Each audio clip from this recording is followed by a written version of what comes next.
Entonces, empezamos nuevamente el estudio de nuestra lección. La muerte y nuestra esperanza futura, la lección 5, resurrecciones antes de la cruz. Y lo que estamos viendo antes que se nos cortara nuestra grabación es que había una diferencia entre vivir antes y después de la muerte y la resurrección de Jesús, pero que la esperanza global del Evangelio eterno es el mismo para todos. Entonces, ¿por qué? Porque todos los hijos de Dios seríamos justificados gratuitamente y por gracia. Todos seríamos salvos por la fe en Dios y en sus promesas, como dice Habacuc, empero el justo por la fe vivirá. Y aunque murieran y descansaran en el polvo, todos van a ser resucitados y van a vivir eternamente, porque la salvación y la vida eterna era la promesa de Dios para todo su pueblo, no es algo nuevo que apareciera en el Nuevo Testamento. Y todos seríamos redimidos con la sangre del Cordero de Dios. Y todos seríamos restaurados a imagen de Dios, porque ese es el objetivo final del Evangelio, pero en distinto orden, porque eso es lo más importante que vino con Jesús. El Evangelio del Reino de Dios y la obra que Dios haría con nosotros, de restaurarnos a su imagen.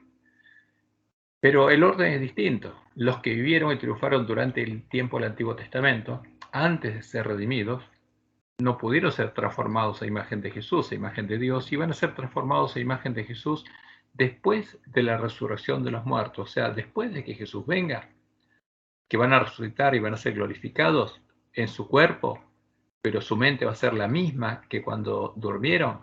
Después de eso viene la obra de Dios en ellos, que tiene que completarla. Y el primer hombre que nació de Dios y llegó a reflejar la imagen de Dios fue el Mesías, fue Jesús, el Cordero de Dios. Por eso se lo llama el segundo Adán, porque Adán perdió la gloria de Dios, pero Jesús la tenía, quien por el gozo puesto delante de él tomó nuestro lugar y murió en el antitipo del altar de sacrificio, que estaba ubicado en el antitipo del atrio, o sea, en el reino del príncipe de este mundo, donde nosotros debíamos morir. Y murió cargando nuestros pecados y así nos redimió de la esclavitud en el reino del príncipe de este mundo. Y a él lo resucitó Dios, como primicias de los que durmieron. Y fíjense que cuando resucitó él, resucitó a las primicias de lo que habían dormido en el Antiguo Testamento, el tiempo del Antiguo Pacto.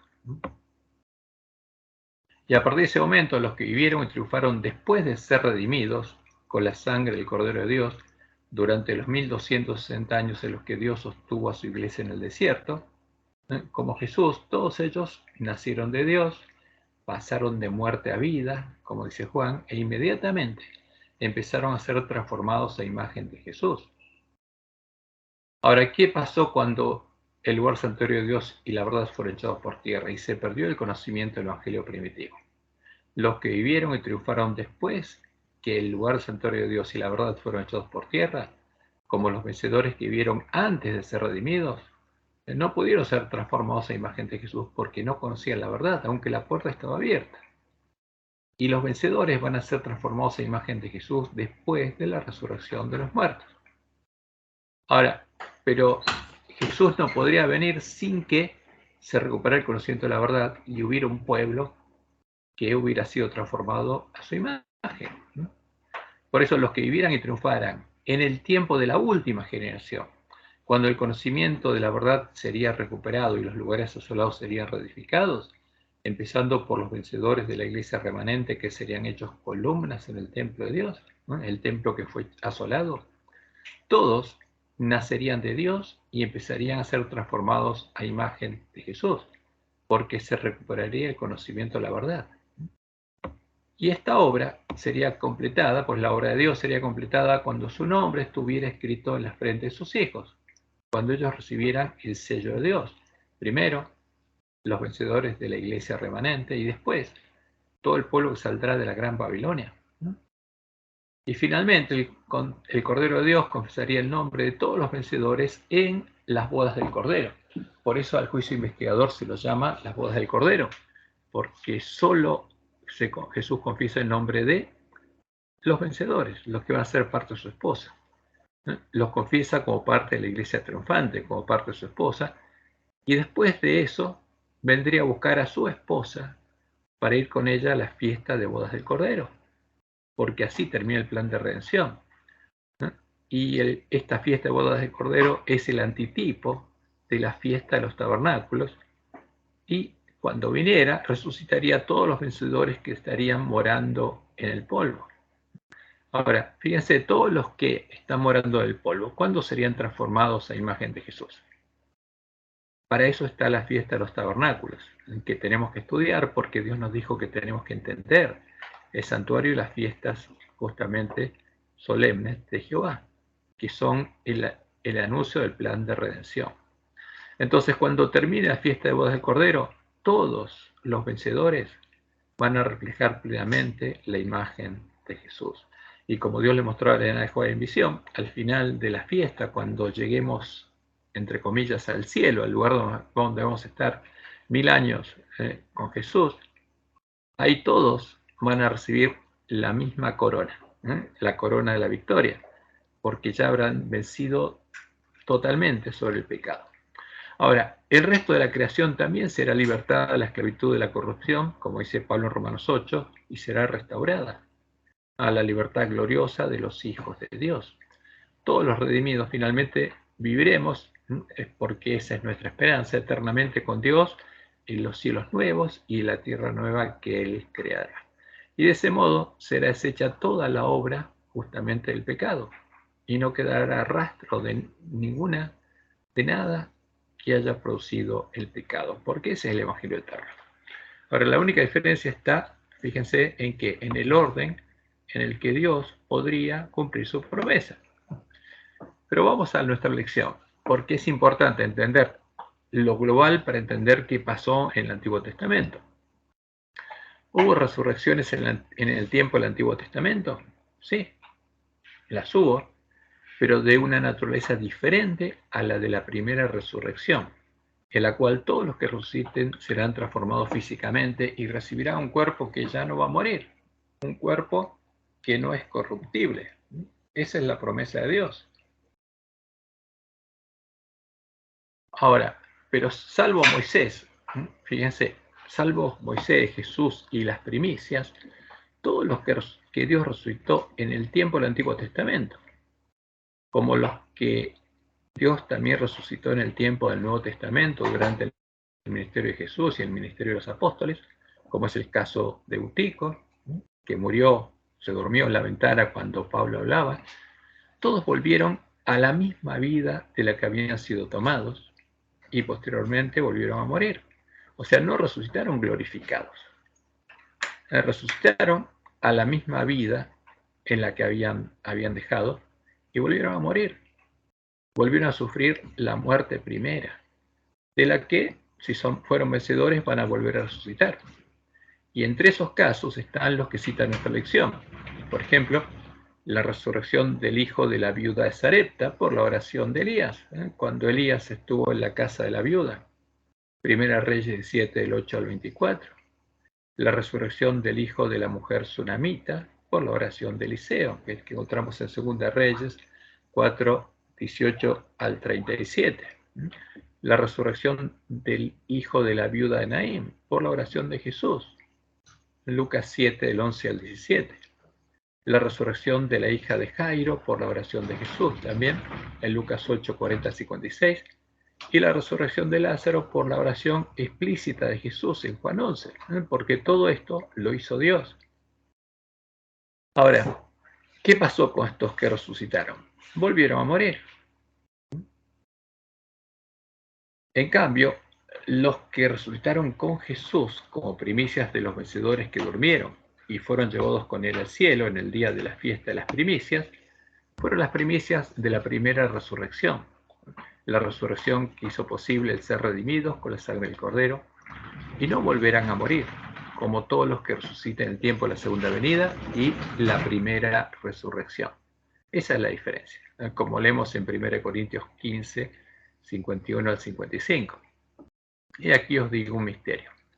No todos dormiremos, pero todos seremos transformados en un momento, en un abrir y cerrar de ojos, a la final trompeta, porque se tocará la trompeta y los muertos serán resucitados incorruptibles, porque el cuerpo de ellos no se va a corromper como el nuestro. Y nosotros seremos, dice, transformados, los que estemos vivos, vamos a recibir también un cuerpo incorruptible.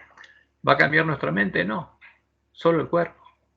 Porque es necesario que esto corruptible se vista de incorrupción y esto mortal se vista de inmortalidad. Y cuando esto corruptible se haya vestido de incorrupción y esto mortal se haya vestido de inmortalidad, entonces se cumplirá la palabra que está escrita: sorbida es la muerte en victoria. ¿Dónde está, oh muerte, tu aguijón? ¿Dónde, oh sepulcro, tu victoria? Y eso es importante que lo entendamos. Pero también va a haber una resurrección especial. Y la resurrección especial va a haber dos tipos de resurrecciones. Porque van a resucitar los impíos que crucificaron a Jesús, pero van a resucitar ¿para qué? Para ver a Jesús, para ver la bendición de Dios a su pueblo, para ver lo que pasa al final del conflicto y para ver la segunda venida. Y ellos van a morir. Pero también al mismo tiempo van a resucitar los que murieron predicando el fuerte pregón del mensaje del tercer ángel, con los cuales se completó el número de los mártires de Jesús. Y como Dios les mostró en Ajuay, ellos van a resucitar glorificados. O sea, van a resucitar glorificados, van a revivir, van a ser resucitados con la resurrección primera y van a ser transformados ahí en ese instante. Y los que los mataron los van a ver. Y van a ver la gloria de Dios reflejada sobre ellos. Y eso va a hacer que, junto a la obra de Dios, que va a hacer secar el gran río Éufrates, se abran los ojos de ellos. Por eso van a haber dos tipos de resurrecciones al mismo tiempo, en la resurrección especial. Los impíos van a resucitar como los impíos después del milenio, para volver a morir. Pero los vencedores van a resucitar glorificados, porque eso es parte de la primera resurrección. Ahora, nosotros sabemos que hay dos personas más, Enoc y Elías, que fueron llevados al cielo sin ver la muerte y que no van a morir. Y aunque la Biblia no lo aclara, como en el caso de Moisés y las primicias que resucitaron con Jesús, ellos también deben haber recibido un cuerpo incorruptible, similar al que recibirán todos los que tengan parte de la primera resurrección. Porque están vivos, están morando ¿dónde? En el cielo, con Dios. Y ahora con Jesús y con las primicias que resucitaron con Jesús. Entonces, eso es importante que lo tengamos en cuenta, porque ninguno fue llevado al cielo con el cuerpo corruptible que tiene acá en la tierra. Ahora, vamos a tratar el tema de esta lección justamente desde el punto de vista racional, porque eso es lo que Dios nos pide, porque vamos a ver algunas cosas que tenemos que analizar. En nuestra lección aparecen conceptos sobre Jesús y sobre la resurrección de Moisés que nosotros tenemos que probar racionalmente, como lo hacían los judíos de la sinagoga de Berea con las palabras de Pablo, para verificar con las escrituras del Antiguo Testamento si estos conceptos son correctos o no lo son, porque ese es el culto racional que a Dios le agrada. Solo de ese modo podremos llegar a tener la verdadera fe, la fe que viene por el oír la palabra de Dios, la fe que tenían los miembros de la iglesia primitiva. Como dice Isaías 8:20, a la ley de Moisés y al testimonio de los profetas. Si no dijeren conforme a esto, es porque no les ha amanecido. Porque Dios es un Dios de orden, como dice Pablo, y los profetas están sujetos a los profetas. Y Dios nunca se contradice. Pero si hay algo que se aparta de la ley y el testimonio de los profetas en el Antiguo Testamento, es porque esa persona no le ha amanecido. Y leemos en Hechos 17:11. Y esto está hablando de los miembros judíos de la sinagoga de Berea. Estos eran más nobles que los que estaban en Tesalónica, pues recibieron la palabra con toda solicitud, escudriñando cada día las escrituras para ver si estas cosas eran así. O sea, el que hace eso es noble, porque eso es lo que a Dios le agrada, como dice Pablo después en Romanos 12. Y en Romanos 10 nos dice así que la fe es por el oír y el oír por la palabra de Dios. Entonces, nuestra fe, la verdadera fe, tiene que venir del oír, de oír la palabra de Dios. Por eso en Romanos 12, 1 y 2, Pablo nos dice, así que hermanos, os ruego por las misericordias de Dios, que presentéis vuestros cuerpos en sacrificio vivo, santo, agradable a Dios, que es vuestro culto racional. Porque Dios nos dio un raciocinio, ¿para qué? Para que entendamos las cosas reveladas en su palabra. Porque las reveló racionalmente. y todo lo revelado lo podemos comprender claramente. No os conforméis a este siglo, sino transformaos por medio de la renovación de vuestro entendimiento, para que comprobéis cuál sea la buena voluntad de Dios, agradable y perfecta. Como dice Elena White, en El conflicto de los siglos, página 656, el primero y más alto deber de toda criatura racional, porque esa es la diferencia entre el hombre y un animal. Es la capacidad racional que tiene el hombre de llegar a reflejar, no solamente entender, sino a reflejar la imagen de Dios. El primero y más alto deber de toda criatura racional es el de escudriñar la verdad en las Sagradas Escrituras y luego andar en la luz y exhortar a otros a que sigan su ejemplo. Día tras día deberíamos estudiar diligentemente la Biblia, pesando cada pensamiento y comparando texto con texto. Con la ayuda de Dios debemos formarnos nuestras propias opiniones, ya que tenemos que responder a Dios por nosotros mismos. Dios nos mostró cuál es la verdad y está a disposición nuestra, y depende de nosotros buscarla. Dios le dio al pueblo adventista una clara misión, que empezaba por recuperar el conocimiento de la verdad echada por tierra por el hombre pecado. Ese es nuestro primer trabajo. ¿Y por qué nos dio ese trabajo? Para que posteriormente los lugares asolados, el lugar santuario de Dios en el tiempo del nuevo pacto, pudieran ser reedificados y los vencedores del pueblo adventista pudieran ser hechos columnas en el templo de Dios. Ahora, pero hay un orden, porque si no conocemos la verdad, no puede Dios hacer esta obra. Apocalipsis 3:12, Jesús dice lo siguiente: el que venciere, yo lo haré columna en el templo de mi Dios. Va a estar dentro del templo, va a ser una columna. Y nunca más saldrá de allí. Y escribiré sobre él el nombre de mi Dios y el nombre de la ciudad de mi Dios, la nueva Jerusalén, la cual desciende del cielo de mi Dios y mi nombre nuevo. Y para entrar al templo de Dios, primero deberíamos buscar y encontrar la puerta por la que se entra al templo de Dios. La puerta que estaría aún abierta, y esa puerta es el santo, el verdadero Jesús, al que el pueblo que salió de Babilonia no conocía. El que es verdadero Jesús solo lo conocía el pueblo de la iglesia primitiva. Y Jesús dice en Juan 19, yo soy la puerta. El que por mí entrare será salvo. Entonces la puerta abierta es Jesús. Y en Apocalipsis 3, 7 al 9, Jesús nos dice, escribe al ángel de la iglesia en Filadelfia. Esto dice el santo, el verdadero. ¿Por qué? Porque él sabía que habría uno falso y habría una falsa puerta. Por eso habría dos puertas. La puerta estrecha que se abre y la puerta ancha.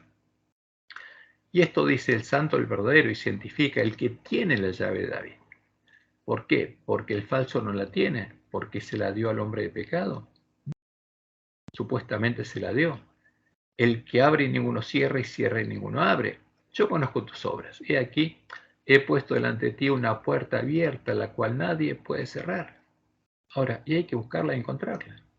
Porque aunque tienes poca fuerza, porque no había recibido el Espíritu Santo de la promesa, el pueblo de la iglesia de Filadelfia, porque no conocía la verdad, has guardado mi palabra, porque ahora sí tenía de nuevo la palabra, y no has negado mi nombre. Lo que hicieron los apóstatas de la iglesia primitiva. He aquí, yo entrego de la sinagoga de Satanás a los que se dicen ser judíos y no lo son, sino que mienten. Ahora, ¿por qué habría un falso? Y habría una falsa puerta. Y el que entrara por esa puerta entraría a la sinagoga de Satanás. Y se dirían ser judíos, pero no lo serían. Porque como dice Pablo en Romanos 2, judío era el que era circuncidado en el corazón en el nuevo pacto. Pero los que entran por esa otra puerta no llegan a conocer a Dios, llegan a conocer a Satanás. Ese es el tema. Por eso Jesús, sabiendo lo que pasaría, nos dijo en Mateo 7, del 13 al 14, entrad por la puerta estrecha, porque ancha es la puerta, y espacioso el camino que lleva a la perdición, y muchos son los que entran por ella, porque estrecha es la puerta, y angosto el camino que lleva a la vida, y pocos son los que la hallan. Por eso Jesús dice, hay una puerta abierta, búsquela, encuéntrela, porque me van a encontrar a mí. Y si entran por la otra puerta, el que entra por la otra puerta no me buscó y no me encontró. Como podemos ver en las palabras de Jesús, en nuestro tiempo se podría entrar a dos lugares diferentes, al templo de Dios y a la sinagoga de Satanás, por dos puertas diferentes. por dos Jesús diferentes. La puerta estrecha por la que se entra al templo de Dios es el santo, el verdadero Jesús, el que tiene la llave de David, el que abre y ninguno cierra y cierra y ninguno abre, cuyo conocimiento se perdió cuando el hombre pecado echó por tierra el lugar santuario de Dios y la verdad, para que todos aceptaran la mentira. Porque Jesús es la verdad. Y en el lugar de Jesús puso la mentira. Como leemos en Daniel 8, del 10 al 12, aún se engrandeció contra el príncipe de los ejércitos, contra Jesús, el primogénito entre muchos hermanos, y por él fue quitado el continuo, la obra de Jesús. Y el lugar de su santuario fue echado por tierra. ¿Cómo lo echó por tierra? Asesinando a todo el remanente que era parte del templo de Dios. Y a causa de la prevaricación le fue entregado el ejército junto con el continuo, y echó por tierra la verdad. E hizo cuanto quiso y prosperó. Entonces, ¿qué tendría que hacer el pueblo de Dios? Deshacer esta obra. Y Jesús dice, yo soy el camino y la verdad. ¿Y por qué echó por tierra la verdad? Porque puso en lugar de Jesús a otra cosa, a la abominación desoladora. Y Jesús es el verdadero camino. Dice, nadie viene al Padre sino por mí, y yo soy la vida, dice. Ahora, y también estaría la puerta ancha por la que se entra a la sinagoga de Satanás. Y esa puerta es el falso Jesús, el que le dio las llaves de su reino al hombre de pecado, dándole su trono, su poder y su autoridad en la gran Babilonia.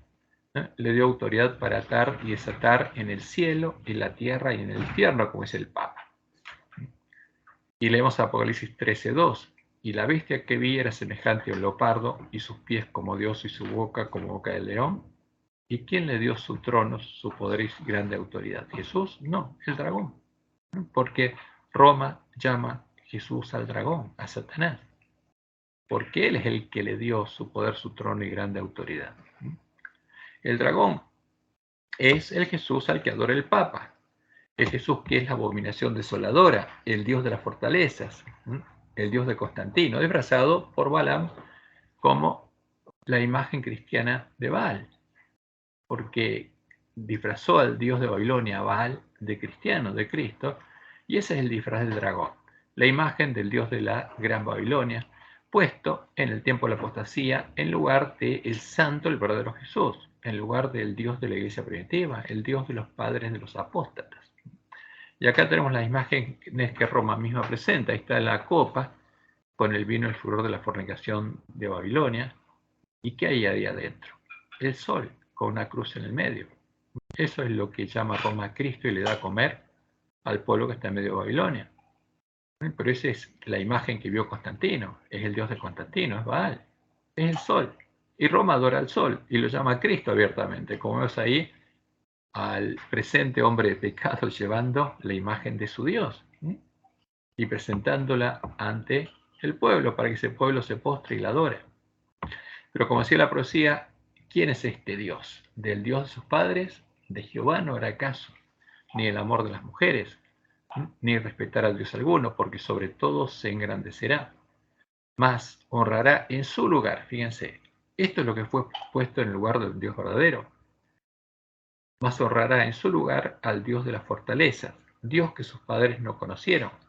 Lo honrará con oro y plata, con piedras preciosas y con cosas de gran precio, con un Dios ajeno, porque este no es el Dios de Israel, es un Dios ajeno, el Dios de la bestia romana.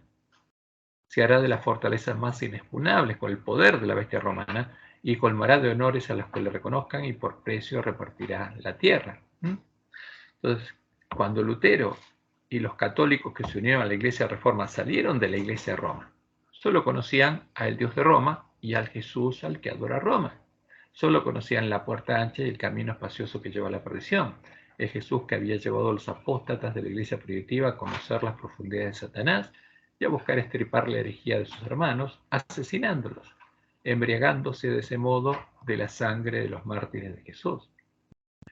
Como Jesús lo había anunciado y lo leemos en Juan 16, 1 al 4. Estas cosas os he hablado para que no tengáis tropiezos. Os expulsarán de las sinagogas. Y aún viene la hora cuando cualquiera que os mate pensará que rinde servicio a Dios. ¿Por qué? Lo harían en defensa de su Dios, pero estarían defendiendo al Dios de las fortalezas. Y harán esto porque no conocen al Padre ni a mí. O sea, el que asesinó al y el que tenía el Dios del Papa no conoce al Dios verdadero ni al verdadero Jesús. Y eso es muy claro. Estos hechos lo muestran innegablemente. Esa es la prueba más clara de que el que adora al Dios y al Jesús definidos en las doctrinas de Roma no conoce ni al verdadero Dios ni al verdadero Jesús. Y esas eran las doctrinas que tenían nuestros hermanos cuando salieron de Babilonia. Lutero lo que primero se dio cuenta es que la justificación es por la fe, ¿no? Y es por gracia. Pero no había completado la obra de reforma, no había encontrado la puerta abierta. Y para que ninguno de nosotros fuera engañado y pudiéramos completar la obra de la reforma, recuperando el conocimiento de la verdad, encontrando al verdadero Jesús, Dios le mostró en White en la visión del gran conflicto que, para dar sustento bíblico a las tradiciones de Roma, los sabios de Roma cambiaron las palabras de la Biblia, especialmente las palabras del Nuevo Testamento de la Biblia católica. Y esa es la razón por la cual se puede enseñar falsas doctrinas con nuestras Biblias. Y esa es la causa por la que Jesús las llama los cadáveres de los dos testigos, ¿no? Como leemos en Apocalipsis 11, 7 y 8. Cuando hayan acabado su testimonio, los 1260 años de testimonio, desde que Dios levantó la iglesia reforma, la iglesia primitiva, hasta fines del siglo XIII, la bestia que sube el abismo hará guerra contra ellos y los vencerá y los matará. Y los dos testigos estarían muertos, y sus cadáveres estarán en la plaza de la grande ciudad que en su sentido espiritual se llama Sodoma y Egipto, donde también nuestro Señor fue crucificado, porque los gentiles se apoderarían del atrio. Entonces, ¿qué encontró Lutero en medio de Roma? Los cadáveres de los dos testigos. ¿Y cómo fueron muertos? Fíjense como dice Primeros Escritos, página 220 al 221. Dice Elena, vi que Dios había guardado en forma especial la Biblia. Sin embargo, cuando los ejemplares de ella eran pocos, hubo sabios que en algunos casos cambiaron las palabras. Y esto es lo que Dios reveló, pensando que estaban haciendo más claro su sentido cuando en realidad estaban confundiendo lo que era claro e inclinándolo hacia sus opiniones establecidas que eran gobernadas por la tradición. O sea, cambiaron las palabras de la Biblia para reflejar la tradición de Roma. Pero vi que la palabra de Dios en conjunto es una cadena perfecta. ¿Cómo tenemos que estudiar la palabra de Dios? Solo en conjunto, para no pensar que las palabras de los sabios de Roma son las palabras de Dios. Pero si estudiamos la Biblia en conjunto, es una cadena perfecta de la cual una porción se vincula con la otra y la explica, empezando por la ley de Moisés y siguiendo por los salmos y los profetas. Por eso los verdaderos buscadores de la verdad no necesitan errar. ¿Por qué? Porque como Dios no se contradice, entonces cuando vemos el testimonio del Antiguo Testamento y llegamos al Nuevo, vamos a ver en el Nuevo Testamento que hay textos que dicen lo mismo que el Antiguo Testamento y otros que los contradicen abiertamente. Y esos textos que son contrarios a así dice Jehová, claramente, fueron escritos por personas a las cuales no les había amanecido. Esas son las palabras de los sabios de Roma. Y no es imposible darse cuenta, ¿eh? O todos podemos darnos cuenta claramente de cuáles son las palabras de Roma, cuáles son las palabras que los sabios de Roma introdujeron en nuestras Biblias para justamente corromperlas y reflejar las doctrinas de Roma. Por eso los verdaderos buscadores de la verdad no necesitan errar, dice Elena, porque no solo es la palabra de Dios clara y sencilla al presentar el camino de la vida, sino que el Espíritu Santo es dado como guía para comprender el camino de la vida en ella revelado, ¿no? Porque lo importante que es lo revelado, porque todo lo que Dios reveló lo podemos comprender claramente, porque está escrito en nuestro lenguaje y no es algo oculto, está revelado. Ahora, ¿había encontrado la puerta abierta Elena de White? ¿La conocía? Y la respuesta es clara, no la conocía. No la había encontrado ni la conocía. Ella aún no había arreglado su lámpara y no podía diferenciar entre las palabras inspiradas por Dios y las palabras de los sabios de Roma. Por esa causa, en sus escritos citó muchas veces los textos de la Biblia en los que se encuentran las palabras de los sabios de Roma y no pudo darse cuenta de cuáles eran los errores que había en ellos, ¿no? Porque prácticamente todos los versículos del Nuevo Testamento, alguna vez los citó, sin darse cuenta que eran parte de las palabras de los sabios de Roma, que no eran inspirados por Dios, y no pudo darse cuenta de cuáles eran los errores que había en ellos. Por eso nos indicó expresamente que no usáramos sus escritos para hacer doctrina, porque ella se dio cuenta que había errores, como vemos que se hace, por ejemplo, en nuestra lección, específicamente respecto a la resurrección de Moisés. Y esto es lo que aparece en nuestra lección el día domingo 23 de octubre. El título es La resurrección de Moisés, y se nos dice que leamos Judas 9 y Lucas 9, 28 al 36. Y nos dice, ¿qué evidencias encuentras de la resurrección corporal de Moisés en estos pasajes? Y acá se habla de la resurrección corporal de Moisés. A ver, vamos a ver si hay evidencias o no. Y dicen los autores de la lección, algunos padres de la iglesia griega de Alejandría. Ahora, estos padres de la iglesia griega de Alejandría eran paganos, no eran cristianos. ¿Por qué? Porque unieron el paganismo con el cristianismo, porque pertenecían a la escuela de Alejandría, y la base de ellos era la filosofía griega y el pensamiento griego, y dejaron de lado la verdad para buscar la amistad de los griegos. Por eso algunos padres de la iglesia griega de Alejandría argumentaron que cuando Moisés murió, se vieron dos Moisés, uno vivo en el espíritu y otro muerto en el cuerpo. ¿Qué quiere decir esto? El cuerpo murió, pero Moisés seguía vivo en el espíritu, porque ellos creen en la inmortalidad del alma, como los griegos. O Moisés que ascendió al cielo con los ángeles, el otro enterrado en la tierra. Eso es lo que crea Orígenes, por ejemplo, y Clemente de Alejandría. Esta distinción entre la hipótesis del alma y la sepultura del cuerpo podría tener sentido para quienes creen en el concepto griego del alma inmortal, pero esa idea no figura en la Biblia. Y ahora vamos a la cita de Judas 9. Dice, Judas 9 confirma la enseñanza bíblica de la resurrección del cuerpo de Moisés, porque la disputa era sobre el cuerpo de Moisés y no sobre ninguna presunta alma sobreviviente. Ahora, vamos a analizar esto. ¿Qué dice Judas 9? Pero cuando el arcángel Miguel contendía con el diablo, disputando con él por el cuerpo de Moisés, no se atrevió a proferir juicio de maldición contra él, sino que dijo, el Señor te reprenda. Ahora, entonces vemos que en Judas 9 se hace referencia a dos cosas. Primero, la contienda del arcángel Miguel con el diablo, con otro arcángel, con Lucifer, porque Lucifer también era un arcángel, cuyo lugar en el cielo fue ocupado por el arcángel Gabriel. Entonces acá vemos dos ángeles luchando, el arcángel Miguel y Satanás, Lucifer. Y después se cita disputando con él por el cuerpo de Moisés, o sea, una supuesta disputa por el cuerpo muerto de Moisés. Y como Dios nos dijo que analicemos esto racionalmente, la pregunta es, ¿tiene sentido una disputa por un cuerpo muerto que ya había visto corrupción y estaba en estado de descomposición? Porque Moisés fue enterrado y estaba muerto. Y enseguida ese cuerpo se empieza a corromper. Ahora, ¿peleaban por el cuerpo muerto y corrupto? No tiene sentido. Porque, como todos los que fueron resucitados y llevados al cielo, Moisés no está viviendo en el cielo en ese cuerpo. No fue llevado al cielo en ese cuerpo. Y no tiene sentido esto. ¿Qué pasó? No lo sabemos. Pero nadie, por ejemplo, alguien se muere.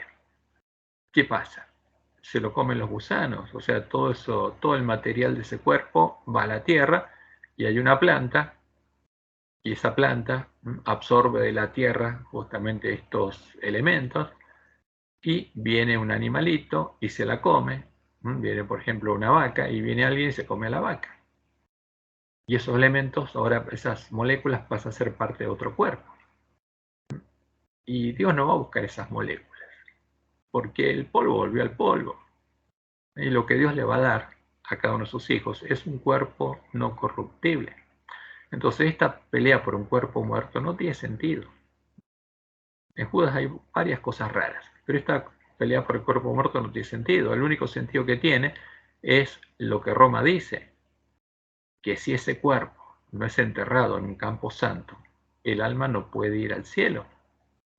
Entonces tiene que ser el cuerpo enterrado en un campo santo, de los que al lado de una iglesia de Roma para que sea alma vaya al cielo, y si no, no va al cielo. Entonces, tiene más que ver esto con las doctrinas de Roma que con la realidad.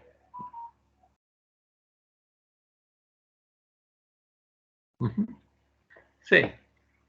Entonces, vamos un poquito acá.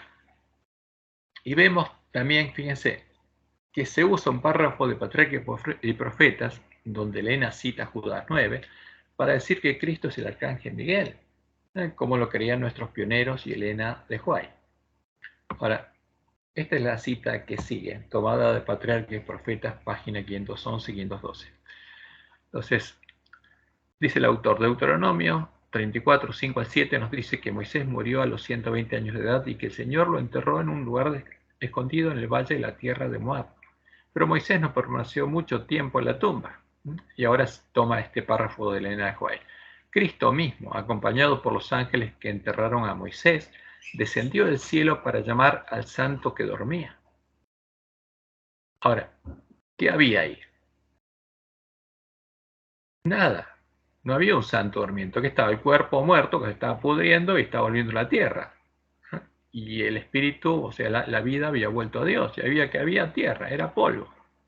El polvo en descomposición. Y toma otro párrafo. Y por primera vez Cristo iba a dar vida a uno de los muertos. Cuando el príncipe de la vida y los ángeles resplandecientes se aproximaban a la tumba, Satanás temió perder su hegemonía. Y más adelante dice, Cristo no se rebajó a entrar en controversias con Satanás. Pero Cristo confió todo a su Padre, diciendo, el Señor te reprenda. Y cita Judas 9. Y la resurrección quedó asegurada para siempre. Satanás fue despojado de su presa. Los justos muertos volverían a vivir. Ahora, la resurrección no estaba asegurada. Hasta que Jesús no venciera y muriera y resucitara, la resurrección no estaba asegurada. Ahí no quedó asegurada la resurrección. Pero, fíjense, por eso Elena dice que no usemos sus testimonios. Ahora, ¿es el arcángel Miguel la puerta abierta? Porque lo que da a entender esta cita es que el arcángel que peleaba con Satanás era Jesús. ¿Pero es el arcángel Miguel la puerta abierta? Claramente no. Es un error de Elena. El arcángel Miguel es un ángel, un ser creado. ¿Encontraríamos la puerta abierta? Sí, y lo haríamos en el tiempo de la última generación, cuando todas las vírgenes dormidas serían despertadas y tendrían que arreglar sus lámparas. Como leemos en Testimonio de los Ministros, páginas 106 y 107. Nadie debe pretender que tiene toda la luz que existe para el pueblo de Dios. El Señor no tolerará esta condición. Era dicho, he aquí he puesto delante de ti una puerta abierta, la cual nadie puede cerrar. ¿No? Y fíjense, esto lo dijo Elena al final de su ministerio. ¿La había encontrado la puerta? No. Aun cuando nuestros hombres prominentes rechacen la luz y la verdad, porque Dios ya le había mostrado que como hubo una apostasía alfa, brión, omega, esa puerta permanecerá aún abierta, ¿no? Y el pueblo de Dios la va a encontrar. Y el Señor suscitará a hombres que den a nuestro pueblo el mensaje para este tiempo. O sea, cuando se encontrara esa puerta, habría que contarle a todo el pueblo antista cuál es la puerta, ¿no? Y como dice ella en el conflicto de los siglos, página 683, solo los que hayan estudiado diligentemente las Escrituras y hayan recibido el amor de la verdad en sus corazones serán protegidos de los poderosos engaños que cautivarán al mundo. Merced al testimonio bíblico, descubrirán al engañador bajo su disfraz. Van a saber cuál es la puerta ancha y cuál es el camino espacioso. Lo van a descubrir, ¿no? Y por eso dice ella, Dios tendrá la tierra, un pueblo sostendrá la Biblia y la Biblia sola, como piedra de toque de todas las doctrinas y base de todas las reformas. Ella misma nos dijo, no usen mis testimonios, pero sabía que serían usados. Y mañana a la tarde, siguiendo con el seminario del culto racional que a Dios le agrada, vamos a ver la creencia fundamental que habla sobre los dones del Espíritu, sobre el White. Y vamos a ver justamente cosas que tenemos que conocer, las instrucciones que Dios nos dio en su palabra y por medio de Elena White sobre cómo usar sus escritos. Y entonces, ¿qué dice Elena? Debemos cerciorarnos de si los autoriza cada doctrina un categórico, así dice Jehová. Y si una doctrina contradice a un categórico, así dice Jehová, ¿qué eso quiere decir? Que el que la escribió no le ha amanecido. Así es sencillo. Porque Todas las cosas reveladas son claras en la palabra de Dios. Y la única forma de engañarnos es ocultarnos las cosas reveladas. Y cuando uno lee la palabra de Dios y busca lo revelado, y alguien contradice eso revelado, es porque no le ha amanecido. Pero nosotros encontraríamos justamente al santo, al verdadero Jesús, siguiendo el mismo camino que él siguió en las Escrituras del Antiguo Testamento para mostrarle a sus discípulos quién era él. En Juan 5:39 le dijo a los fariseos: escudriñad las Escrituras, porque a vosotros os parece que en ellas tenéis la vida eterna, y ellas son las que dan testimonio de mí. Porque las Escrituras del Antiguo Testimonio dan testimonio cuál es el verdadero Jesús. Y cuando resucitó en el camino de Maús, le dijo a los discípulos, entonces les dijo: oh insensatos y tardos de corazón para creer todo lo que los profetas han dicho. Y la pregunta es, ¿nosotros creemos todo lo que los profetas han dicho? ¿No era necesario que el Cristo padeciera estas cosas y que entrara en su gloria? Y comenzando desde Moisés y siguiendo por todos los profetas, les declaraba en todas las Escrituras lo que de él decían. Porque el verdadero Jesús es el que cumple con todo lo que está anunciado en la ley de Moisés, los salmos y los profetas. Y el falso no. Por eso tienen que ocultarlo. Y después, cuando se apareció a sus discípulos en el aposento alto, les dijo: estas son las palabras que os hablé, estando aún con vosotros, que era necesario que se cumpliese que todo lo que está escrito de mí en la ley de Moisés, los profetas y los salmos. Y esa es la única forma de encontrar al verdadero Jesús. El que cumple con todo es la puerta estrecha. Entonces les abrió el entendimiento para que comprendiesen las Escrituras. Y les explicó el Evangelio del Reino de Dios y les dijo: yo enviaré la promesa de mi Padre sobre vosotros. Y como dice Lucas en Hechos 1, del 3 al 8, a quienes también, después de haber padecido, se presentó vivo con muchas pruebas indubitables, apareciéndoseles durante 40 días. ¿Cuántos días estuvo con ellos? 40 días. Desde el día de las primicias hasta que se fue 40 días después, y hablándoles acerca del reino de Dios, sembrándolos en el reino. Y estando juntos les mandó que no se fueran de Jerusalén, sino que esperasen la promesa del Padre, la cual les dijo: oísteis de mí. Porque para eso se quedó, para que entendieran el Evangelio eterno, la promesa del Padre, y supieran quién era Él, y qué iba a pasar con ellos, qué significaba ser parte del templo de Dios. Porque Juan ciertamente bautizó con agua, vosotros seréis bautizados con el Espíritu Santo dentro de no muchos días, y recibiréis poder cuando haya venido sobre vosotros el Espíritu Santo, y me seréis testigos en Jerusalén, en toda Judea, en Samaria y hasta lo último de la tierra. Y eso es lo que pasaría con la última generación del pueblo adventista, para que ese pueblo fuera testigo de la verdad y predicara la verdad. Vamos entonces a ver el significado de las palabras de Jesús, especialmente en el versículo de memoria de nuestra lección, donde están las palabras que Jesús le dijo a Marta antes de resucitar a Lázaro. Y en ellas Jesús le contestó diferenciando la muerte primera y la primera resurrección de la muerte segunda, la muerte eterna. Ahora, ¿qué significan las palabras de Jesús? ¿Por qué él hablaba así? Le dijo Jesús a quien, a Marta: yo soy. Y siempre empezaba el yo soy, porque eso lo identificaba quién era él. Yo soy la resurrección y la vida. El que cree en mí, aunque esté muerto, vivirá. Y todo aquel que vive y cree en mí no morirá eternamente. O sea, aunque descanse, va a resucitar, va a vivir. Ahora, ¿qué significa yo soy? Con estas palabras Jesús se identificaba como el gran yo soy, porque eso lo sabía todo el pueblo de Israel. El Dios de Israel, el único Dios verdadero, cuyo nombre es Jehová o Yahvé. Y la profecía anunciaba que, para llegar a ser nuestro Redentor, el Padre eterno, Jehová, se haría hombre, Dios con nosotros, Jehová con nosotros. Y Jesús decía: yo soy. Dijo Moisés a Dios: he aquí yo llego a los hijos de Israel y les digo: el Dios de vuestros padres me ha enviado a vosotros. Si ellos me preguntaren: ¿cuál es su nombre?, ¿qué les responderé? Y respondió Dios diciendo: yo soy el que soy. Soy el autoexistente. Y dijo: así dirás a los hijos de Israel: yo soy, me envió a vosotros. Entonces, cuando Jesús dice yo soy, está diciendo: yo soy ¿quién? El Dios de Israel. Además, dijo Dios a Moisés: así dirás a los hijos de Israel: Jehová, Yahvé, el Dios de vuestros padres, el Dios de Abraham, de Isaac y de Dios de Jacob, me ha enviado a vosotros. Este es mi nombre para siempre. O sea, Dios le reveló un nombre. Con él se me recordará por todos los siglos. A partir de ese momento, Jehová o Yahvé sería su nombre. Porque todo lo que tendría que ser el pueblo de Israel está relacionado con el nombre de Dios. Porque tendría que invocar ese nombre. Los sacerdotes tendrían que bendecir al pueblo invocando el nombre de Jehová. Jehová te bendiga y te guarde. Jehová haga resplandecer su rostro sobre ti y tenga de ti misericordia. Jehová alce a ti su rostro y ponga en ti paz. Y como Jehová dijo, y pondrá mi nombre sobre los hijos de Israel y yo los bendeciré. Y cuando los sacerdotes se negaron a bendecir al pueblo invocando el nombre de Jehová, Jehová les dijo que esa bendición sería una maldición, porque de ese modo impedían que él bendijera a su pueblo. Y así de importante es el nombre de Jehová, porque identifica quién es nuestro Dios. Y en Isaías 44, 6 al 8 leemos, así dice Jehová, Rey de Israel y su Redentor. Entonces, ¿qué dice Jehová? Yo soy Redentor de Israel.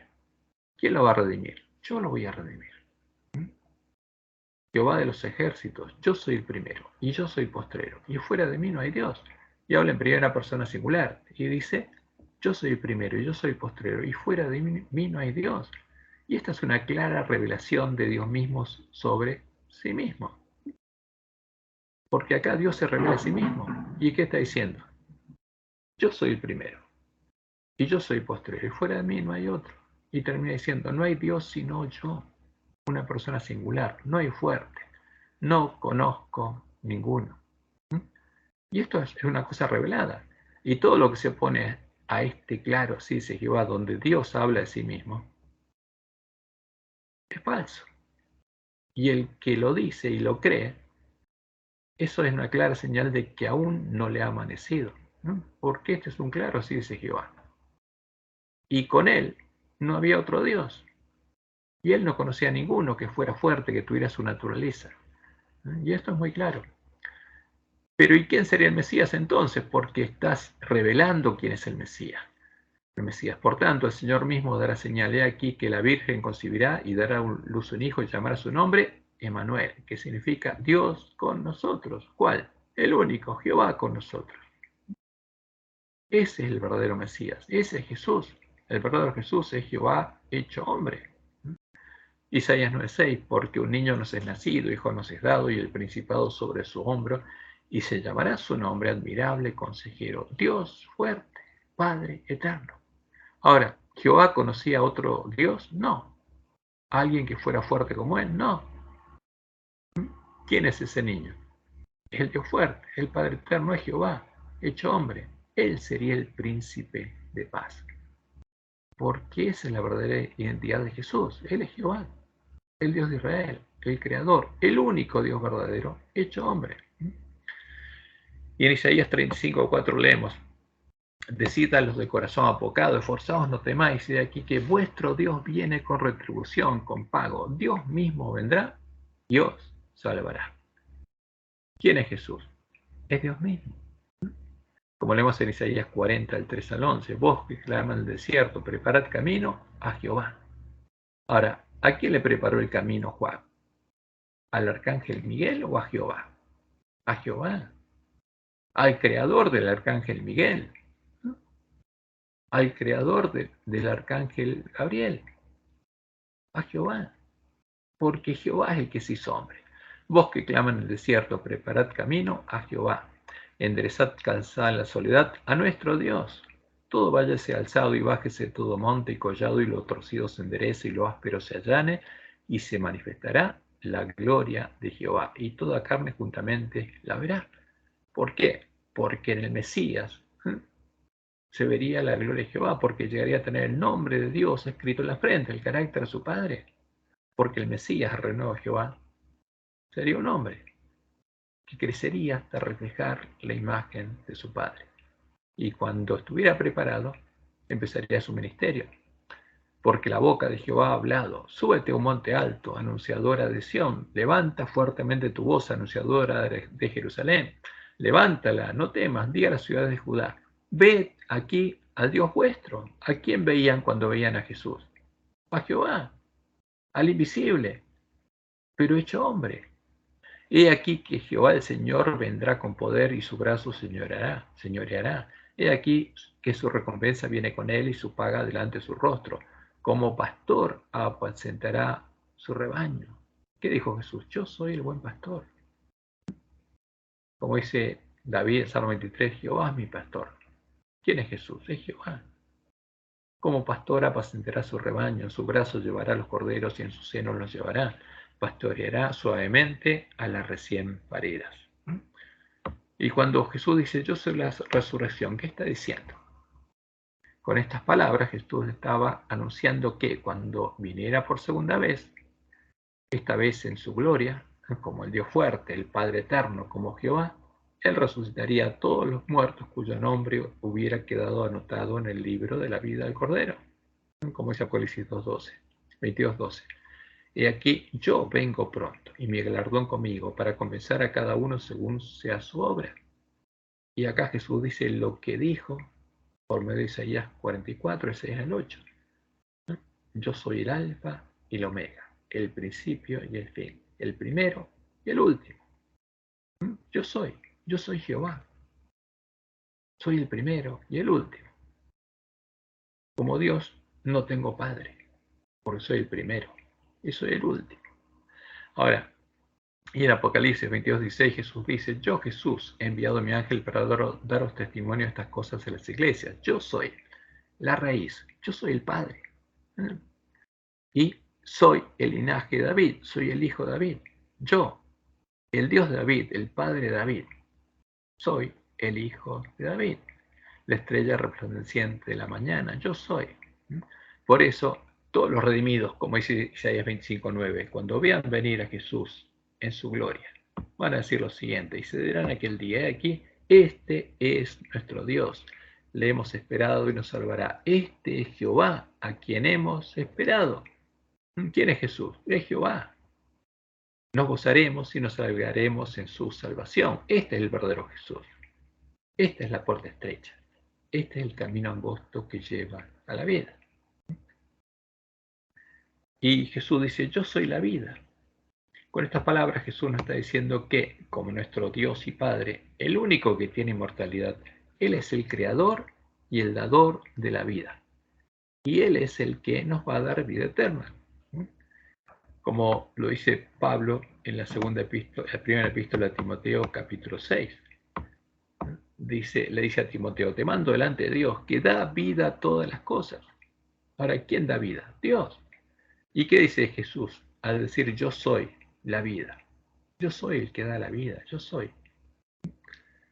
Y de Jesucristo, que dio testimonio de la buena profesión delante de Poncio Pilato, que guardes el mandamiento sin mácula ni reprensión hasta la aparición de nuestro Señor Jesucristo, la cual a su tiempo mostrará el bienaventurado y solo soberano. ¿Cuántos? Uno solo. Rey de reyes y Señor de señores, Jehová. El único que tiene inmortalidad. ¿Cuántas personas hay que tiene inmortalidad? Una sola.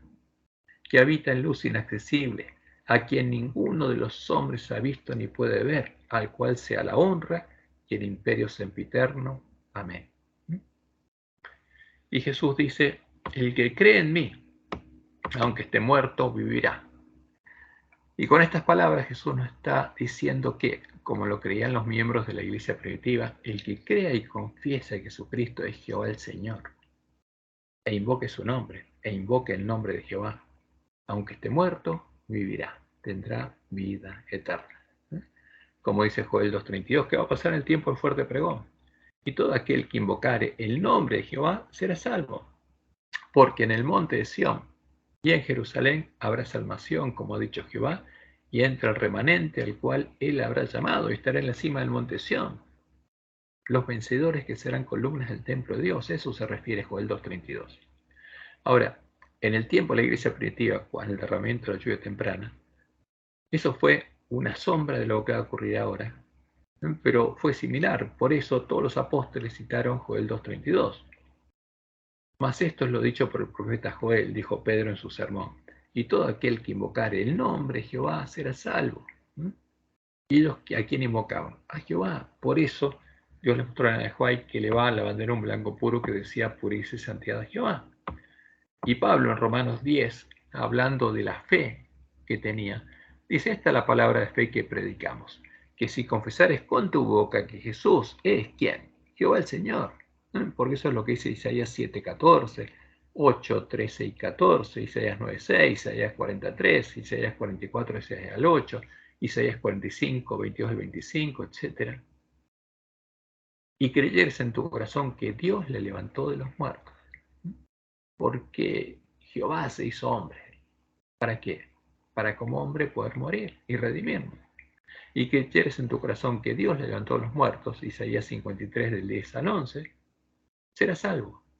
Porque con el corazón se cree para justicia, pero con la boca se confiesa para salvación. Pues la Escritura dice: todo aquel que en él creyere no será avergonzado, Isaías 28:16. Porque no hay diferencia entre judío y griego, pues el mismo que es Señor de todos es rico para con todos los que le invocan. Porque todo aquel que invocare el nombre de ¿quién? De Jehová será salvo. ¿Cómo pues invocarán a Jehová, a aquel en el cual no han creído? ¿Y cómo creerán en Jehová, en aquel de quien no han oído? ¿Y cómo oirán de Jehová sin haber quien les predique de Jehová? ¿Y cómo predicarán de Jehová si no fueren enviados por quién? Por Jehová. Como está escrito: cuán hermosos son los pies de los que anuncian la paz, de los que anuncian buenas nuevas.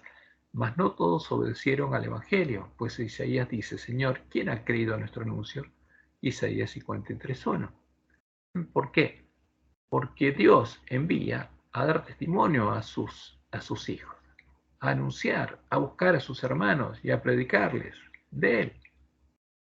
Así que dice Pablo: la fe es por el oír y el oír por la palabra de Dios. Y el que confiese justamente que Jesucristo es Jehová el Señor y le dé el alimento a tiempo a sus hermanos, va a estar haciendo la obra que Dios le mandó a hacer. Entonces, como vemos en estos claros, así dice Jehová, donde Dios se revela a sí mismo en su palabra. Jehová no conocía a nadie que fuera Dios y fuerte como él. ¿Había otra persona que fuera Dios y fuerte como él? No, él no conocía a ninguno. Jehová no era hijo de otro Dios, porque no tenía padre, ni era padre de otro Dios, porque él no conocía a ninguno. Y Jehová se hizo hombre para salvarnos. Esa es la verdad. Eso es lo que Dios reveló y Satanás quiere ocultar. Por eso sabemos que el santo, el verdadero Jesús, no es un ángel ni un arcángel, como lo son el arcángel Gabriel y el arcángel Miguel, y lo era Lucifer. No es un Dios hijo de un Dios padre, y no es el agente y el creador de un Dios padre. Porque nuestro creador no conoce a otra persona que sea Dios y fuerte como él. Pero eso aparece en nuestras Biblias, después de que nuestras Biblias fuera corrompida por los sabios de Roma. El santo, el verdadero Jesús, es Jehová el Señor, nuestro Dios y Padre, el único Dios verdadero, que por amor a nosotros se hizo hombre, como el Hijo de David, y el renuevo de Jehová. Ese, como dice Pablo, es el misterio de la piedad. Porque no quiero, hermanos, que ignoréis que nuestros padres todos estuvieron bajo la nube y todos comieron del mismo alimento espiritual y todos bebieron la misma bebida espiritual, porque bebían de la roca espiritual que los seguía, y la roca era Cristo. No, ¿quién es Jesús? Es la roca de Israel, es Jehová, la roca que vio Israel de Egipto a Canaán. Por tanto, dice Pablo, no adoren a otra persona, no adoren a otro Cristo, huyan de la idolatría, porque Israel cayó por la idolatría, y si alguien adora a un Jesús que no es la roca que vio Israel, que no es Jehová, cayó en la idolatría. Y eso es lo que pasa con Roma. En Deuteronomio 32, del 3 al 6, están las palabras que cita Pablo. Porque el nombre de Jehová proclamaré, engrandeced a nuestro Dios. Él es la roca. Ahora, ¿qué dice Pablo? Cristo es la roca, Cristo es Jehová, cuya obra es perfecta, porque todos sus caminos son rectitud. Dios de verdad y sin ninguna iniquidad en él. Es justo y recto. La corrupción es suya, de sus hijos es la mancha. Generación torcida y perversa. Así pagáis a Jehová, pueblo loco e ignorante. ¿No es Él tu Padre que te creó? Él te hizo y te estableció. Entonces, Si Jesús es la roca, es nuestro Padre, porque es el Dios fuerte, el Padre eterno, es nuestro Creador. Por eso Pablo en 1 Timoteo 3:16 dice: indiscutiblemente grande es el misterio de la piedad. Dios fue manifestado en carne, Jehová fue manifestado en carne. ¿Quién es Jesús? Jehová manifestado en carne, Jehová con nosotros, justificado en el Espíritu, visto de los ángeles, predicado a los gentiles, creído en el mundo, recibido arriba en gloria. Como dice en 1 Timoteo 2:5, porque hay un solo Dios, ¿quién? Jehová, la roca, el Dios de Israel, y un solo mediador entre Dios y los hombres, Jesucristo, hombre, Dios hecho hombre, Emmanuel, Dios con nosotros, el único Dios verdadero hecho hombre. Y esta es la puerta verdadera, la puerta del templo de Jehová. Por eso Jesús dijo: y esta es la vida eterna, que te conozcan a ti, el único Dios verdadero, el único que tiene inmortalidad, el único Dios fuerte, el único Padre eterno, y a Jesucristo, a quien has enviado, que sepan cuál es la puerta estrecha y el camino angosto que lleva a la vida. Y esa es la verdad que tendríamos que encontrar. Y cuando conociéramos la verdad, entonces Dios podría bendecirnos como bendecía a los miembros de la iglesia primitiva. Que Jehová te bendiga y te guarde y te guíe a toda verdad, y que tengas un hermoso y feliz sábado.